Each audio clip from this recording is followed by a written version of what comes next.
गुरुदेवो महेश्वर गुरुर्साक्षात् परब्रह्म तस्मै श्री गुरवे नमः।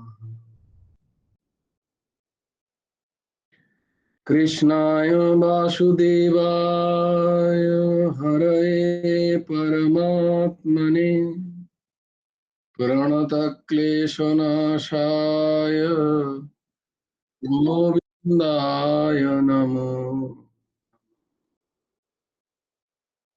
कृष्णाय वासुदेवाय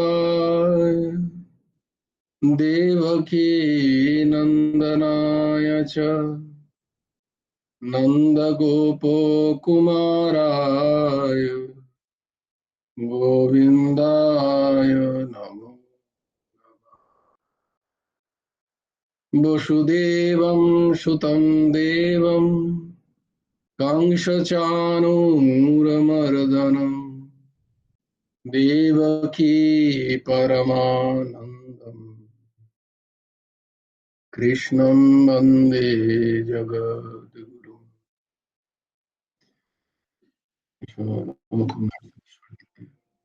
তোমাদের সবাইকে খুব খুব স্বাগত। শ্রীমদ্ ভগবদ গীতার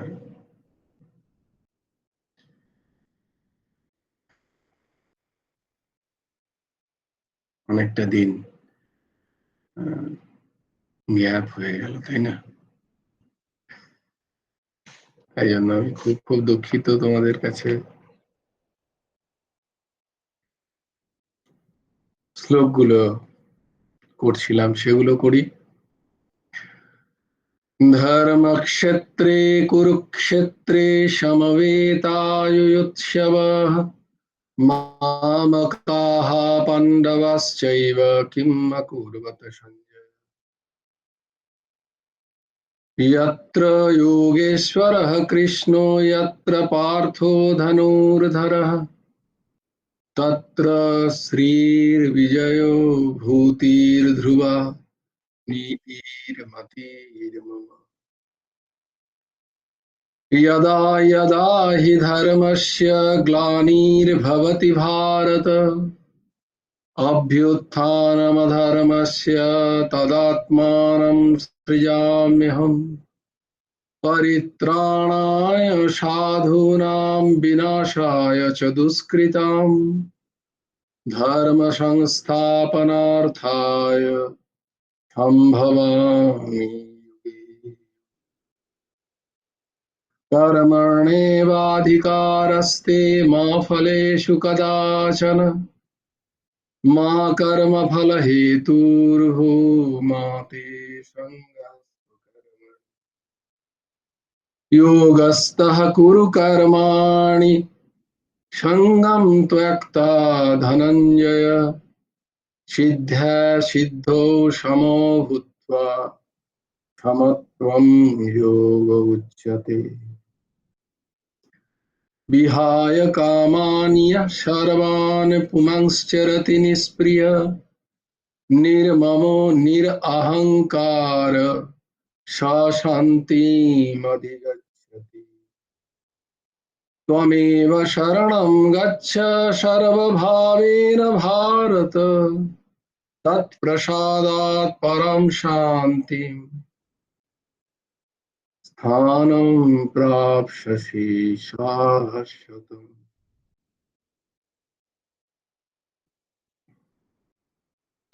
तद्विद्धि प्रणिपातेन परिप्रश्नेन सेवया उपदिक्षन्ति ते ज्ञानं ज्ञानिनः तत्त्वदर्शिनः। श्रद्धावान् लभते ज्ञानं तत्परः संयतीन्द्रियः ज्ञानं लब्धा परां शान्तिम् अचिरेणाधिगच्छति।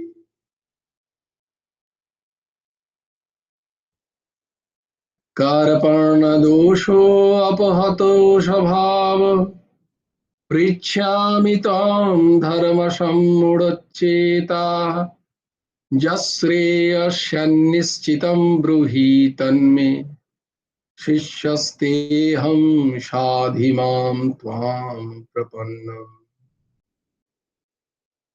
सर्वधर्मान् परित्यज्य मामेकं शरणं व्रज अहं त्वां सर्वपापेभ्यो मोक्षयिष्यामि मा शुचः। শ্রীমদ্ ভগবদ গীতার আমরা সপ্তম অধ্যায়ে আজকে 14 নম্বর শ্লোক করব।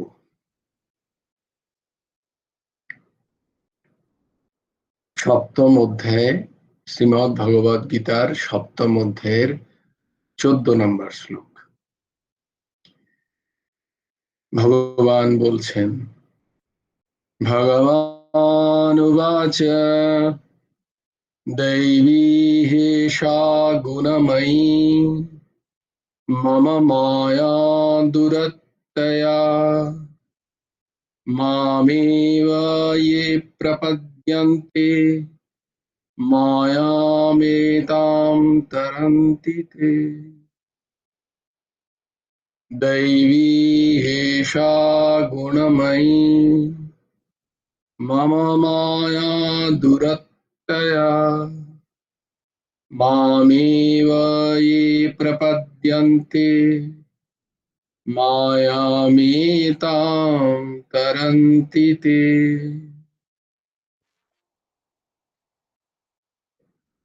দৈবী, দৈব এষা, দৈব এই গুণময়ী, ত্রিগুণাত্মিক যে মায়া, গুণময়ী মায়া, মম মায়া, আমার, মম আমার মায়া, দূরত্বয়া, একে অতিক্রম করা অতি কঠিন। মামেব এই প্রপদ্যান্তে, যে আমার শরণাপন্ন হয়, প্রপদ্যান্তে মানে শরণাপন্ন, শরণাগত, মায়া মেতাম তারান্তিতে, আমি আমার সেই মায়াকে, মায়া থেকে তাকে তারণ করি, তাকে উদ্ধার করি।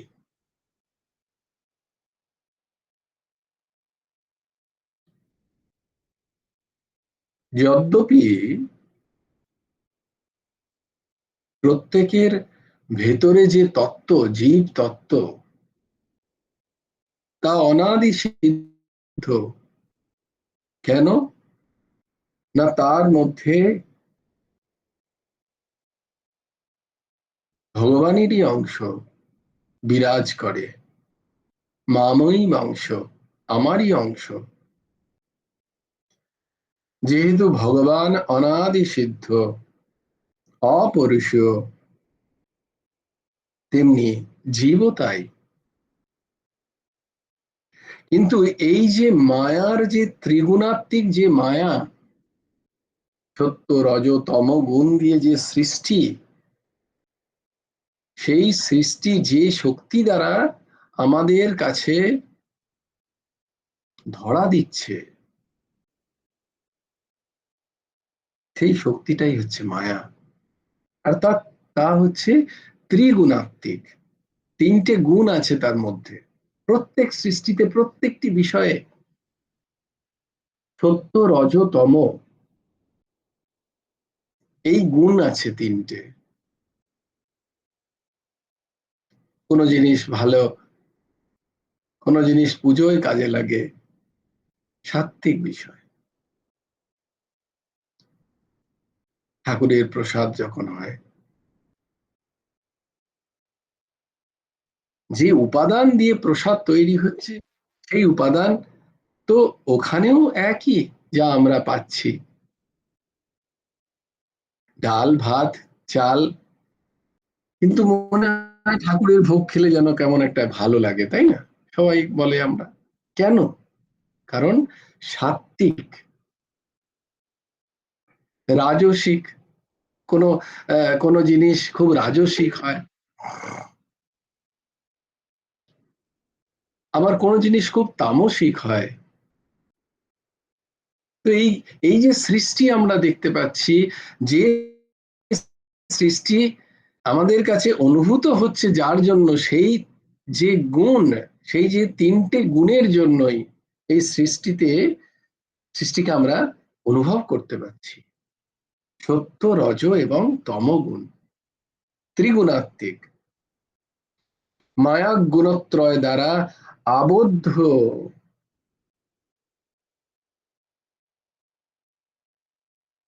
জীব এই মায়া দ্বারা, যে গুণ দ্বারা এবং মায়ার শক্তি দ্বারা যে সৃষ্টি সে দেখতে পাচ্ছে, সেখানে সে আবদ্ধ হয়ে যাচ্ছে। কিন্তু ভগবদ আশ্রয় যদি সে করে যদি তত্ত্বজ্ঞান যেটা, সেইটার লাভের সে চেষ্টা করে, তাহলে সেই মায়াকে অতিক্রম করতে পারে, সে মায়াটাকে চিনতে পারে। এই যে ত্রিগুণের যে খেলা চারিদিকে চলছে, সেই গুণটাকে সে বুঝতে পারে, সে তখন আর এই গুণত্রয়ী মায়াতে আবদ্ধ হয়ে যায় না। স্বপ্রকাশ আনন্দ স্বরূপ চৈতন্যে তাঁরই আশ্রিত, সেই পরম চৈতন্যেরই আশ্রিত মায়া, মায়ার আলাদা কোনো অস্তিত্ব নেই। ভগবান ছাড়া, ভগবানের শক্তি দ্বারাই এই মায়া শক্তি পেয়ে থাকে। তাই সেই পরম চৈতন্যেরই আশ্রয়ে এই মায়া, সত্য, রজ, তমগুণাত্মিক। এবং এই মায়াই তোমাদের বলেছিলাম না, দুটো প্রতিবন্ধ, দুটো পর্দা, অবিদ্যা আর মায়া। এই মায়া এতই প্রবল যে তত্ত্বজ্ঞানকে প্রকাশ করতে দেয় না। এই যে দুটো পর্দার নাম হচ্ছে, একটা আবরণ আর একটা হচ্ছে বিক্ষেপ। অজ্ঞান অবিদ্যা আমাদের বিক্ষিপ্ত করে দেয়, আমাদের একাগ্র হতে দেয় না। ভগবত শ্রীচরণ থেকে আমাদের বিক্ষিপ্ত হয়ে যায় আমরা।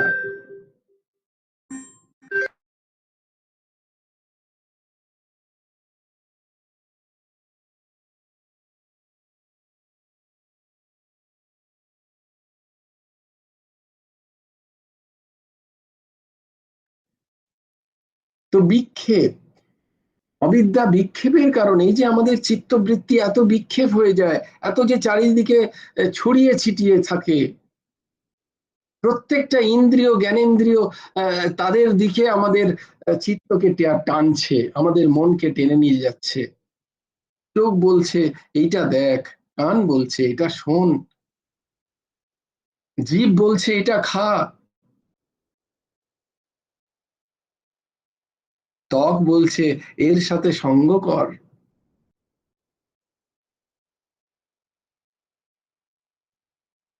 এইভাবে এই যে পাঁচটা প্রবল ইন্দ্রিয়, সে তারা তাদের নিজের নিজের আসক্তি পূরণের জন্য, ইচ্ছা পূরণের জন্য আমাদেরকে টানছে। তার একমাত্র কারণ হচ্ছে বিক্ষেপ। আমি তাদেরকে বারণ করতে পারছি না, তাদেরকে বশে আনতে পারছি না, এটা অবিদ্যার কারণে।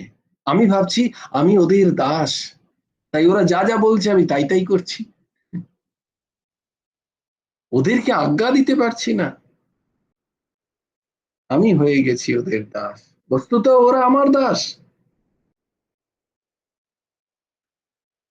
এটাকে বলে বিক্ষেপ। আর কি, ওই যে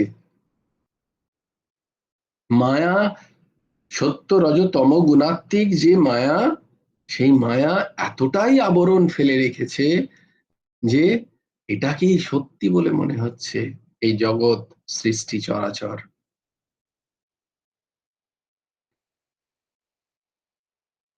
এর পেছনে যে মায়ার খেলা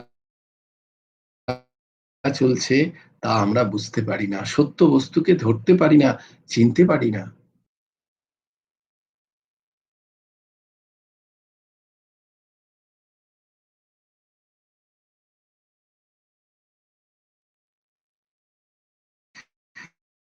ঈশ্বর সাক্ষাৎকার ভিন্ন। ঈশ্বর সাক্ষাৎকার সর্বত্র, সর্বত্র মানে সমস্ত জায়গায়, সর্বদা মানে সব সময়, এবং সমান রূপে, এক রূপে, কোথাও ঘাটতি নেই, কোথাও একটু এখানে কম ওখানে বেশি এরকম হয় না। এই জগতের সব জায়গায় সব সময় একই পরিমাণে যে অখণ্ড একটা তত্ত্ব বিরাজ করছেন তাকে অনুভব করা, এইটা হলো ঈশ্বর দর্শন। ঈশ্বর দর্শন মানে অবয়বর দর্শন, অবশ্যই দর্শনের বিভিন্ন স্তর আছে, কিন্তু সর্বোপরি দর্শন হচ্ছে এই দর্শন।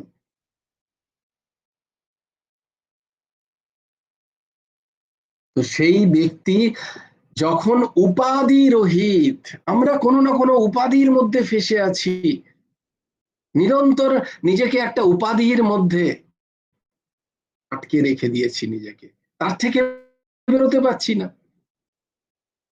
উপাধি, আধি, ব্যাধি আর উপাধি, এই তিনটে রোগ আমাদের। কি কি? আধি একটা রোগ, ব্যাধি একটা, এই রোগের তিনটে নাম। মানসিক যে রোগ তাকে বলা হয় আধি, শারীরিক যত রোগ আছে তাকে বলা হয় ব্যাধি, আরেকজনের একটা রোগ আছে সেটা হচ্ছে অহমের, জীবত্ব ভাবের একটা রোগ হয়, সেটা হচ্ছে উপাধি। আমি স্ত্রী, আমি পুরুষ, আমি মানুষ, আমি সর্বশ্রেষ্ঠ, তারপরে আমি হয়তো ইঞ্জিনিয়ার, ডাক্তার, উপাধি, একটা না একটা কিছু উপাধি। আমার নাম আছে, উপাধি। আমার নামের পেছনে লাগে কেউ কোথাও মুখার্জি, কোথাও চ্যাটার্জি, কোথাও ঘোষ, কোথাও দত্ত, কোথাও আদি আদি, সব উপাধি। আমি সন্ন্যাসী, আমি বৈরাগী, উপাধি, সব উপাধি, সব অহমের বৃত্তি। না তুমি সন্ন্যাসী, না তুমি বৈরাগী, না তুমি সংসারী, না তুমি জ্ঞানী, না তুমি বৈষ্ণব, না তুমি এ যা কিছু অর্পণ করছো নিজের প্রতি, এইসবের কেউ তুমি নও।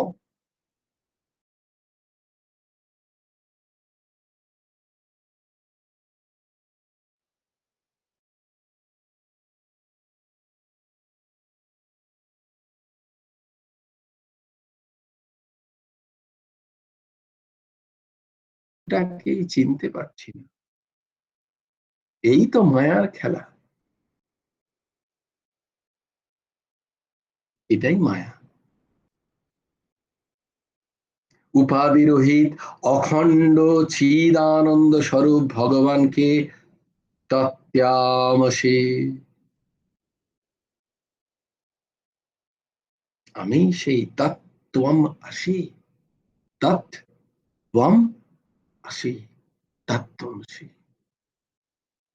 বেদের এই সমস্ত অদ্ভুত বাক্য দ্বারা নির্বিকল্প সাক্ষাৎকার নির্ধ্যাসন, শুধু শুনলে হবে না, শুনে মনন করতে হবে, এবং তার আচরণ চাই।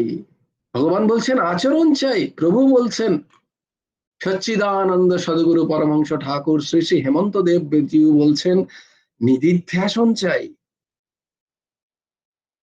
নিদিধ্যাসনেরও আবার শুরুতে নয়, তার আবার পরিপাক চাই। এটা যখন পেকে ঘন একটা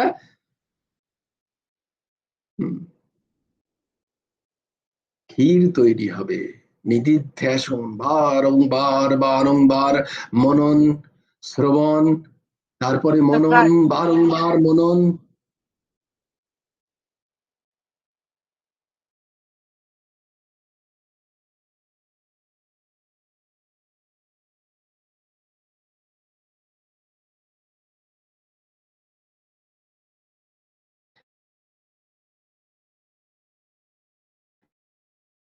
তারপরে ভগবান লিখছে কি, চিন্তার বিষয়, ধরার বিষয়, তাকে নিয়ে থাকার বিষয়, ওই একটাই বিষয়, আর কোনো বিষয় নেই, ওটাই বস্তু, আর সব অবস্তু, আর সবেতে বিষয় আছে, এইটাই, এটাকে ধারণ। সেই ব্যক্তি এই সমস্ত অনর্থের মূল দূর অতিক্রমণীয়, ভগবান লিখছেন যে এটা সত্যিই দূর অতিক্রমণীয়, এটা এত তাড়াতাড়ি একে তুমি পারবে না পাল্টাতে, এত তাড়াতাড়ি তুমি তাকে জয় করতে পারবে না এই মায়াকে। সেই মায়াকে অতিক্রম করতে পারে সে, যে ঈশ্বর মায়াজাল বিস্তীর্ণ করে আছেন, জগতের প্রত্যেক জীব আমরা তাতে গিয়ে সেই জালে গিয়ে পড়ছি, আর ছটফট ছটফট ছটফট করছি, জালে পড়েছি তো।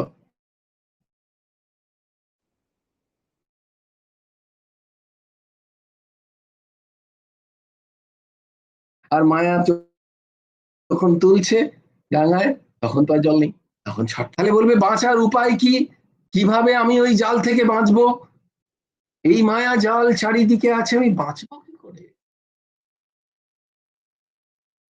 না, ভগবান বলছেন দেখো, যে জেলে মাছ ধরে, সে যখন জালটা ফেলে তার একটু দূরে ফেলে, দূরে যত মাছ আছে তারা সব ওই জালে ধরা পড়ে, কিন্তু যে মাছগুলো একটু এসে জেলের পায়ের চারপাশে ঘুরে বেড়ায়, তারা কিন্তু ওই জালে ধরা পড়ে না।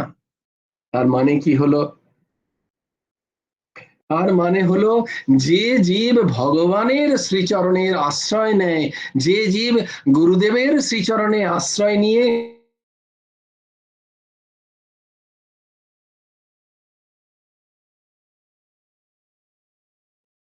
শুধু ওই জ্ঞান চিন্তন মানে ওই চরণে আবদ্ধ হয় না, সেটাই ভগবান বলছেন, মামেব ই প্রপদ্যন্তে, যে আমাকে, যে আমাতে প্রপদ্যন্তে মানে শরণাগত হয়, আমার শ্রীচরণের শরণাগত হয়, আমি তাকে আমার ওই মায়াজালে ফেলতেই পারি না কেন, সে তো আমার কাছে চলে এসছে, ফেলবো কি করে?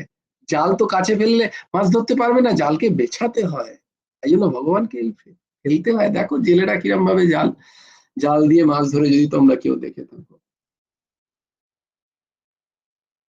যে মৎস্য চতুর, আহা, এই চতুর হও তোমরা, চতুর হও। যারা ভাবে আমরা খুব চতুর, চারটে লোককে ঠকিয়ে দিলাম, পাঁচটা লোকের কাছ থেকে পয়সা নিয়ে নিলাম, অনেক কিছু ঠকিয়ে মানুষকে, আহ, আমরা অনেক বড়লোক হয়ে গেলাম, ভাবে আমি খুব চতুর, আমার থেকে আহ, চতুর আর কেউ নেই। না না, তুমি সবচেয়ে বড় মূর্খ, ফেসেছো জালে মায়ার, তোমাকে ছাড়বে না, কষ্ট পেতে হবে। ভগবানের চরণ পাদ পদ্ম আশ্রয় করে সে মায়াজাল থেকে নিস্তার পায়। ভগবান আশ্রিত ব্যক্তি গুণময় মায়াজালে কখনো পতিতই হয় না। তারা কি কোথাও, তাদের কি কোথাও দুটো শিং বেরোয়? না না না, তারা আমাদের মধ্যেই থাকে, কিন্তু এসবের মধ্যে হয়েও এসবের ভেতরে নেই তারা। যেমন নৌকা থাকে জলের ওপরে, তাতে জল প্রবেশ করে না, ঠিক তাদেরও তাই দশা। এই নিয়ে তোমাদের একটা সত্য ঘটনা বলি। কবিরজি ছিলেন, তার এক পালিত, মানে পালিত মানে তিনি তাকে কুড়িয়ে পেয়েছিলেন, এক পুত্র সন্তান, তার নাম ছিল কামাল। তো কবিরজি আর কামাল দুজনে ভিক্ষা করতে বেরোন, ভিক্ষা করতে গেছেন যখন, তখন দেখছেন একটা ঘরের গিয়ে, তো কামাল অন্য ঘরে ভিক্ষা করছিল, আর কবিরজি অন্য ঘরের দ্বারে গিয়ে ভিক্ষা চাইছিলেন। কামাল সেই ঘর থেকে ভিক্ষা নিয়ে এসে দেখছে তার বাবা কবির হাউ হাউ করে কাঁদছেন, কিছু একটা যেন দেখছেন এক দৃষ্টিতে আর কাঁদছেন, দু চোখ ধরে তার অশ্রু বৃষ্টি হচ্ছে। কবির বললেন, আব্বাজান কাঁদছো কেন? কেন কাঁদছো তুমি? কি হলো? কি হয়েছে দেখি? তো কবির বলছেন, কামাল দেখ কি হচ্ছে। বলে কি হচ্ছে? কামাল একটু উঁকি মেরে, দরজা থেকে উঁকি মেরে দেখছে যে উঠোনে এক মা ওই চাকিতে ডাল পিষছেন। তখন তো ছিল না কোনো, তো ঘরেই মায়েরা ডাল পিষতেন। তো সেই মা ওই সেই চাকির ফুটো দিয়ে একটু করে ডাল ফেলছেন আর ঘোরাচ্ছেন এরকম করে, আর ডালগুলো ভেঙে ভেঙে আহ, চারিদিক থেকে পড়ছে। সেই দেখে কবির হাও হাও করে কাঁদছে। আহা,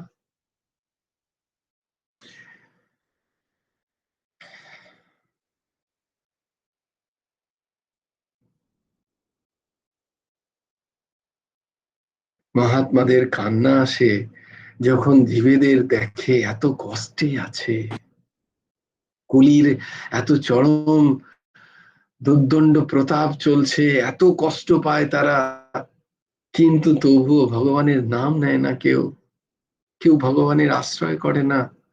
এই দেখে এই দেখে কাঁদে মহান ব্যক্তিরা, যারা এই তত্ত্বকে বুঝেছে যে একমাত্র ভগবান নাম ছাড়া এই যুগে আর শান্তি পাওয়ার কোনো উপায় নেই, কিন্তু তবুও জীবের মুখে নাম নেই। এই দেখে তারা কাঁদে। তাই কবির কাঁদছে, চলতি চক্কি দেখ কে दिया कबीरा रोए, চলতি চাক্কি, চলতি চাক্কি মানে ওই যে চাক্কি ঘুরছে চলছে, এইটা দেখে কবিরা কেঁদেছে, কাঁদছেন। চলতি চক্কি দেখ কে दिया कबीरा रोए, दो पाटन की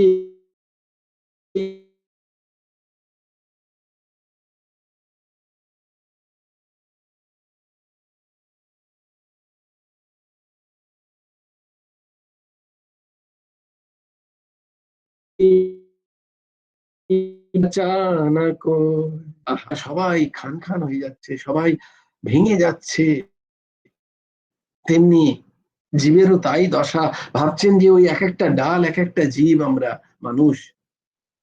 দো পাটন কি রাগ দেশ,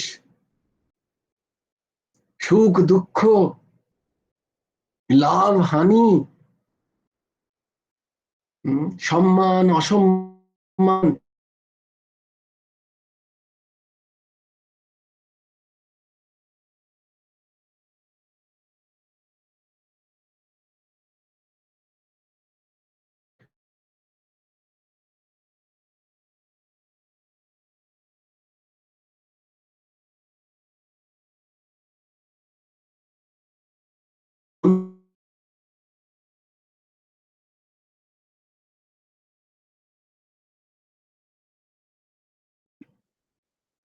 দ্বন্দ্ব, দুটো চাক্কি, দুই পাটাতন আমাদেরকে শেষ করে দিচ্ছে। তাই কবিরা দেখছে যে সত্যি এই যে দুই পাটাতন, এই যে দ্বন্দ্বাত্মিক জীবন, এই যে মায়াত্মিক সৃষ্টি, ত্রিগুণাত্মিক মায়াত্মিক সৃষ্টি, সেই মায়াত্মিক সৃষ্টিতে এই যে দ্বন্দ্ব মানুষকে ছিঁড়ে খিঁড়ে খাচ্ছে, জীবন তাদের ওষ্ঠাগত, সেইটা ভেবে কবির দেখে দেখে কাঁদছে।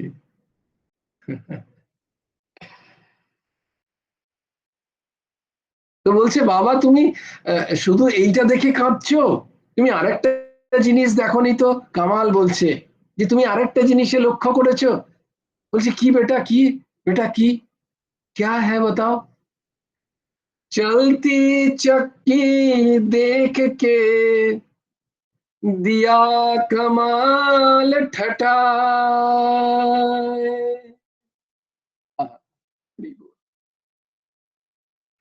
चलती चक्की देख के दिया कमाल ठठाए। कील सहारे जो रहे, कील सहारे जो रहे, तो बाल न बांका जाए। कील सहारे जो रहे, तो बाल न বাঁকা যায়। কামাল বলছে, বাবা দেখো, চলতি চাক্কি দেখে কামাল, কামাল তো কামাল সিদ্ধ হয়ে গেছে বাবার সাথে সাথে থাকতে থাকতে। বলছে, বাবা দেখছো তুমি চলতি চাক্কি, কিন্তু কিল সাহারে মাঝখানে যে গজালটা আছে, যে দণ্ডটা আছে, সেইটাকে সাহারা নিয়ে তো দুটো ঘুরছে। আর সেই দণ্ডের আশেপাশে যারা আছে, যে সমস্ত ডালগুলো, তুমি তাদেরকে দেখো একবার। কিল সাহারে, ওই দণ্ডটার সাহারে আছে যারা, সাহারায় ভরসায় যারা আছে, তারা দেখো, তারা কি ফাঁসছে, তারা কি মরছে, তারা কি আর্ধেক হচ্ছে, তাদের কি কোনো কষ্ট আছে? না না, তারা সবুত আছে। যেমনটি ছিল ঠিক তেমনটি আছে, ডাল গোটা ডালই ওই দণ্ডর পাশে ঘুরে বেড়াচ্ছে। দেখো, দেখেছো কখনো? তাই বলছে কিল সাহারে। এই কিল কোন হ্যাঁ? এই যে বিশ্ব চরাচর চলছে চারিদিকে,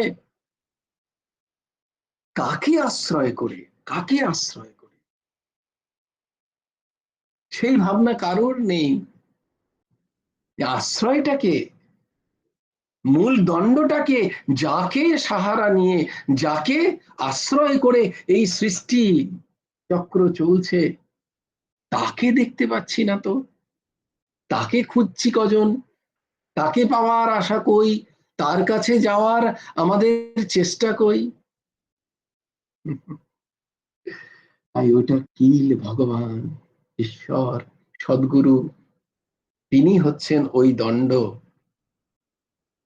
যারা তাকে আশ্রয় করে তাদের কোনো মায়া স্পর্শ করতে পারে না। মামেব ये প্রপদ্যন্তে। তাই যত তাড়াতাড়ি সম্ভব সেই মূলটাকে আশ্রয় করো, তাকে নিয়ে থাকো, জীবন সেই ময় করে দাও। জীবনের যা কিছু নিজের বলে রেখেছো, সব তার শ্রীচরণে অর্পণ করো। এটাই হচ্ছে তার আশেপাশে থাকা।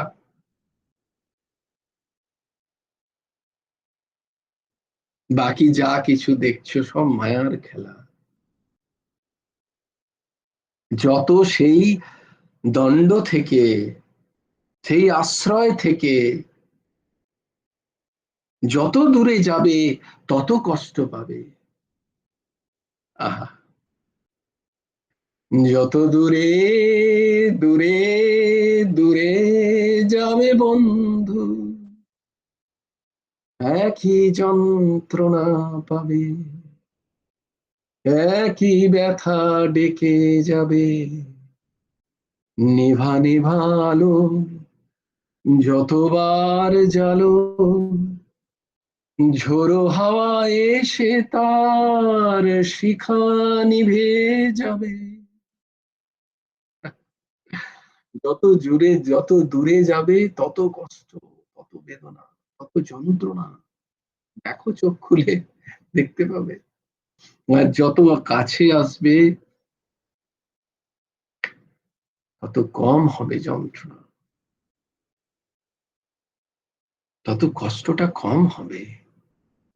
দেখো তোমরা, এসো, আমরা সবাই সেই এক ভগবানের চরণাশ্রিতে থাকি। ভগবান সেটাই বলছেন, এই গুণময়ী মায়া অতিক্রম করা আমাদের ক্ষমতা নয়। ভগবানের আশ্রয় থাকলে তিনি এই মায়াকে চেনাবেন, আর এই মায়া থেকে আমরা নিস্তার পাবো, শান্তি পাবো।